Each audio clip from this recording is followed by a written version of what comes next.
जोहार दोस्तों, आप सभी को आपका अपना चैनल नाग पूर्णिमा फाउंडेशन में स्वागत है। हम लोग को ये जानकर खुशी होनी चाहिए कि झारखंड का जो हिस्ट्री है, झारखंड का हिस्ट्री का जो प्राचीन काल है वो हम लोग इसके पहले वाले वीडियो में कंप्लीट कर चुके हैं। अभी हम लोग जो चर्चा करेंगे वो है झारखंड के मध्यकालीन भारत, मतलब जो झारखंड के संदर्भ में भारत का जो मध्यकाल शुरू हुआ था उसके बारे में हम लोग चर्चा करेंगे। तो हमारे सामने ये चुनौती आ रही है कि इसको कैसे पढ़ेंगे, क्योंकि एक साइड है झारखंड मतलब भारत का जो मध्यकाल है उसमें झारखंड के संदर्भ में पढ़ना है, और दूसरा है हम लोग का क्षेत्रीय राजवंश।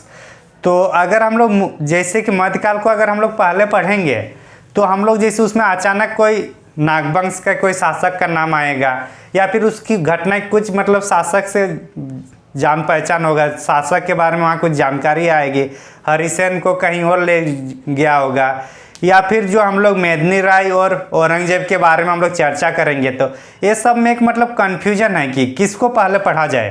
तो हमारा जो कोशिश होगा कि सबको आसानी से समझ में आ जाए, और उसके लिए मेरे अनुसार दो तरीके से पढ़ना होगा। पहला कि जो मध्यकाल है, मध्यकाल में जितने भी मतलब है कि मध्यकाल में दो खंड है, कौन कौन सा? एक है दिल्ली सल्तनत और एक है मुगल काल, यही है। तो मेरा जो पढ़ने या पढ़ाने का जो तरीका होगा वो हम लोग सबसे पहले सल्तनत, दिल्ली सल्तनत और मुगल काल, यहाँ के सिर्फ शासकों के बारे में जानकारी लेंगे कि जैसे कि दिल्ली सल्तनत में गुलाम वंश आया, फिर खिलजी वंश आया, फिर सैयद वंश आया। तो ये सब जो आया उसको बारे में हम लोग देखेंगे कौन से वंश के शासक कौन थे। तो ये दोनों में रहेगा। साथ ही साथ इसका शासक के बारे में जैसे जानकारी प्राप्त करेंगे उसके बाद हम लोग क्षेत्रीय राजवंश के बारे में चर्चा करेंगे। और तीसरा पॉइंट, क्योंकि दो पॉइंट हो गया, अब तीसरा पॉइंट अपने तरफ से सिलेबस बनाना है कि ये दोनों का संबंध, मतलब मध्यकाल, भारत का मध्यकाल और किसका, क्षेत्रीय राजवंश।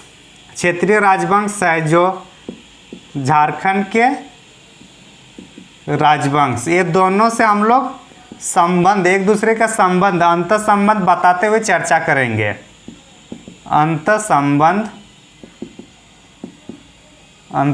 होगा, ठीक। अंतर संबंध बताते हुए हम लोग तीसरा टॉपिक करेंगे। तो जो हम लोग का झारखंड का मध्यकाल या मध्यकाल का झारखंड का इतिहास क्या होगा वो हम लोग कैसे पढ़ेंगे। पहले हम लोग मध्यकाल के बारे में चर्चा करेंगे, उसमें दिल्ली सल्तनत और फिर मुगल काल के बारे में चर्चा करेंगे। उसके बाद हम लोग क्षेत्रीय राजवंश के बारे में जानकारी प्राप्त करेंगे, और उसके बाद दोनों को मिलाकर दोनों का एक दूसरे के साथ क्या संबंध रहा है, क्षेत्रीय राजवंश का उस टाइम के तत्कालीन मुगल शासक या फिर दिल्ली सल्तनत के बीच में क्या संबंध था, उसको हम लोग चर्चा करेंगे, दोनों को संबंध बताते हुए। इस मतलब इसका सार यही है कि पहले हम लोग दिल्ली सल्तनत पढ़ेंगे, उसमें से मेनली टॉपिक जो हेडिंग टाइप का होगा वो पढ़ेंगे।